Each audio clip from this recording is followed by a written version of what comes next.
Bago ngayong gabi, pumalag ang Davao City LGU sa ulat na planong pagtatayo ng anumang military facility ng mga banyaga sa Davao Region.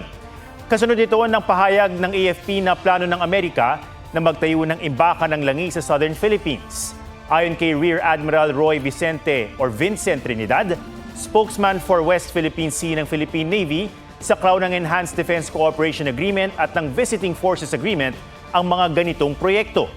Git ng AFP, Pilipinas pa rin ang may control sa mga pasilidad katuwang ang Amerika na layuning suportahan ng military at humanitarian functions.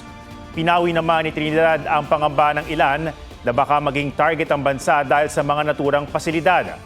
Batay sa ilang ulat sa US media, nagbukas na ng solicitation bid ng US Defense Logistics Agency para sa contractor ng Fuel Storage Facility Project sa Mindanao Region or sa Davao in particular, malapit sa Davao City. Nag-iimbak ito ng kabuang halaga na mahigit 41 million gallons ng naval at aviation fuel. Pero ayon sa Davao City LGU, kung hindi raw makatutulong ang proyektong ito sa pagpapababa ng presyo ng petrolyo at bilihin, hindi raw nila ito susuportahan.